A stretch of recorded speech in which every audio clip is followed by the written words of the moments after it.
Good morning my dear students. आज आपण विरामचिन्हे ह्याचा दुसरा भाग बघणार आहोत. काल आपण 4 चिन्हे बघितले. ती होती पूर्णविराम, स्वल्पविराम, प्रश्नचिन्ह, उद्गारचिन्ह. पूर्णविराम मीन्स फुल स्टॉप. तर फुल स्टॉप आपण कधी देतो? जेव्हा एखादं वाक्य किंवा विधान पूर्ण होते.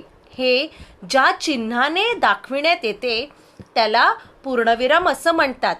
किंवा शब्दाचा संक्षेप दाखविण्यासाठी आद्याक्षराच्या पुढे पूर्णविराम दिलं जातं. उदाहरणार्थ डॉक्टर.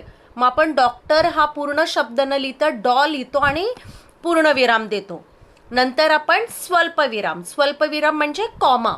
तर एकाच जातीचे अनेक शब्द एका पाठोपाठ आल्यास आपण स्वल्पविराम देतो. त्याचप्रमाणे संबोधन दर्शवण्यासाठी, म्हणजे संबोधन म्हणजे कोणाला जर आपण आवाज देणार असू किंवा बोलवणार असू, जसं मधू इकडे ये, मग मधू नंतर स्वल्पविराम येतो. नंतर आपण काल बघितलं प्रश्नचिन्ह, क्वेश्चन मार्क. तर प्रश्नार्थक वाक्याच्या शेवटी, म्हणजे ज्या वाक्यामध्ये प्रश्न विचारलेला असतो त्या वाक्याच्या शेवटी प्रश्नचिन्ह दिलं जातं. नंतर बघितलं आपण चौथं चिन्ह होतं उद्गार चिन्ह, एक्सक्लेमेटरी मार्क किंवा एक्सक्लेमेशन मार्क. ओके. जर आपण भावना व्यक्त करताना ती भावना दाखविणाऱ्या शब्दाच्या शेवटी आपण उद्गार चिन्ह देतो. हे आपण काल बघितलं. ओके मुलांना. तर आज आपण उरलेली जी विराम चिन्हे आहेत ती बघणार आहोत. मतलब कल हम लोगों ने 4 विराम चिन्ह देखे. आज हम बाकी के जो रह गए विराम चिन्ह है, दूसरे जो विराम चिन्ह है वो देखेंगे. तो सबसे पहले है अर्ध विराम. ब्रैकेट में मैंने साइन दिया है, देखो एक फुल स्टॉप है और कॉमा, ये दोनों मिला के अर्ध विराम होते हैं, जिसे हम इंग्लिश में कहते हैं सेमी कोलन. क्या बोलते हैं उसे? Semi colon. ये चिन्ह हम कब यूज करते हैं?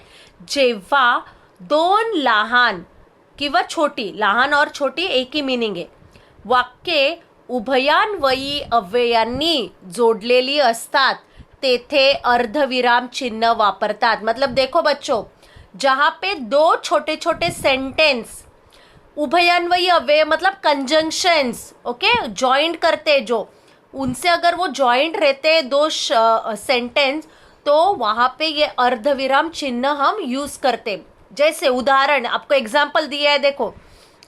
त्याने सर्व प्रयत्न केले पण तो अयशस्वी ठरला. बघा, प्रयत्न केलेनंतर पूर्णविराम दिलेला नाही तर अर्धविराम आहे.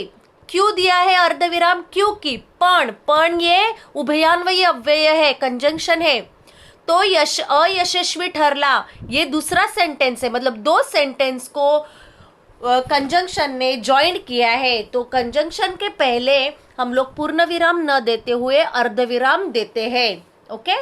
नेक्स्ट आहे अपूर्ण विराम. अपूर्ण विराम मतलब 2 डॉट्स रहते हैं, जिसे हम इंग्लिश में कहते हैं कोलन. ओके. आता हे अपूर्ण विराम कधी वापरतात तर बघा, वाक्याच्या शेवटी तपशील द्यावयाचा असल्यास हे चिन्ह वापरतात. मतलब वाक्य के बाद अगर आपको तपशील देना है या कोई चीज़ कहनी है तो ये चिन्ह यूज करते. उदाहरणार्थ, मुख्य ऋतू 3 आहेत, मतलब मेन सीजन 3 है. तो उन्हाळा, पावसाळा व हिवाळा. तो 3 आहेत के बाद क्या दिया है? अपूर्ण विराम दिया है और 3 ऋतु के नाम दिए हैं. ओके. नेक्स्ट आहे एकेरी अवतरण चिन्ह. आपको ब्रैकेट में दिया है सिंगल इन्वर्टेड कॉमा, जिसे हम कहते हैं एखाद्या शब्दाला विशेष महत्व द्यायचे असल्यास हे चिन्ह वापरतात. देखो, किसी भी बुक का नाम, राइटर का नाम या किसी महान व्यक्ति का नाम या किसी चीज़ का बारे में अगर कोई महत्व देना है, उसको इम्पोर्टेंस देना है, तो एकेरी अवतरण चिन्ह या सिंगल इन्वर्टेड कॉमा हम देते हैं.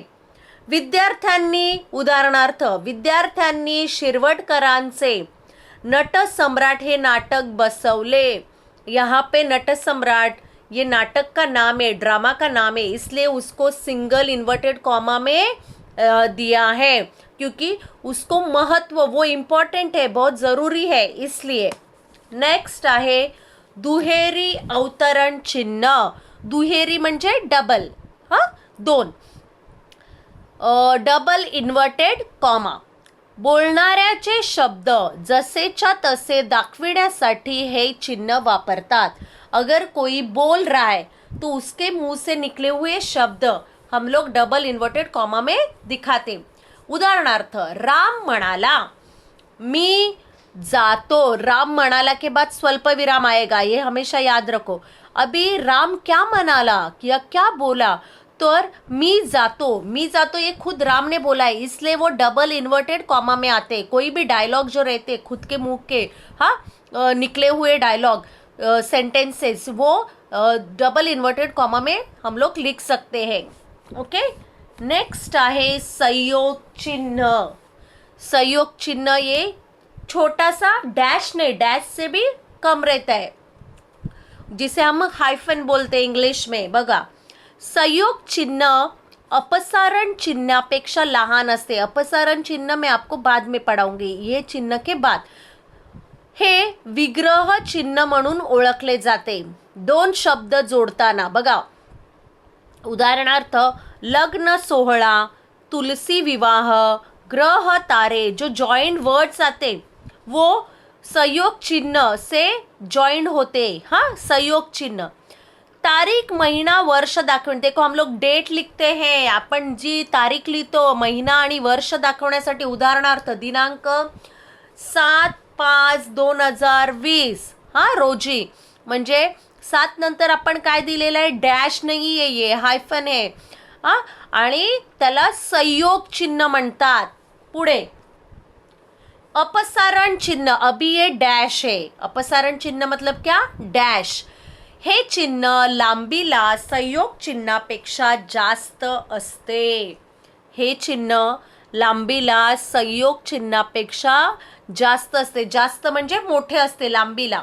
आणि कधी वापरतात हे चिन्ह, अपसारण चिन्ह, बोलताना किंवा लिहिताना. बघा, आपण जर बोलत असू किंवा लिहत असू, विचार मालिका खंडित झाल्यास, मतलब कभी कभी हम लोग बोलते समय हमें कुछ समझ में नहीं आते, या हमारे पास शब्द ही नहीं रहते, या लिखते समय हम लोग की जो सोचने की जो शक्ति है वो खत्म हो जाती है, हमें कुछ समझ में ही नहीं आता कि क्या लिखे क्या बोले. उस समय किंवा प्रष्टीकरण द्यावयाचे असल्यास अपसारण चिन्ह वापरतात. उदाहरणार्थ, अजय आज एक चित्र काढणार होता, पण मतलब क्या, आगे कुछ समझ में नहीं आ रहा है कि क्या बोले क्या लिखे, तभी यह अपसारण चिन्ह का हम यूज करते हैं. ओके बच्चों.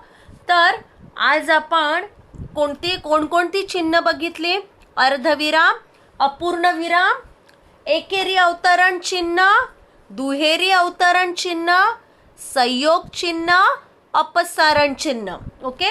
आता ह्या चिन्हांना हिंदी, मराठी आणि इंग्रजी नावे काय आहेत ते आपण बघूया.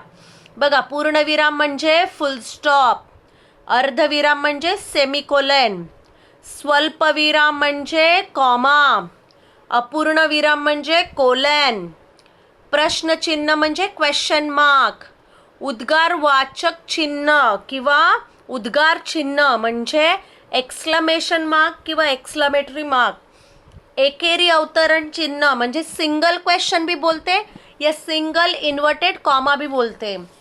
नेक्स्ट आहे दुहेरी अवतरण चिन्ह, ज्याला आपण डबल इन्वर्टेड कॉमा या डबल क्वेश्चन मार्क भी बोलते. संयोग चिन्ह, हायफन जिसे हम बोलते, अपसारण चिन्ह, डॅश. ओके. तर मुलांनो, सर्व विरामचिन्हांची व्याख्या आणि उदाहरणे तुम्हाला तुमच्या वहीमध्ये लिहायचे आहेत. मी जी उदाहरणे दिली आहेत त्याच्या व्यतिरिक्त आणखीन 5-5 उदाहरणे तुम्हाला तुमच्या वहीमध्ये लिहायची आहेत. ओके. आपको सब विराम चिन्ह जो मैंने कल दिखाए और आज पूरे विराम चिन्हों के डेफिनेशन प्लस उनके सिंबल और प्लस उनके 5 एग्जाम्पल्स आपको आपके नोटबुक में लिखने हैं. ओके, ये कंपलसरी है. Thank you.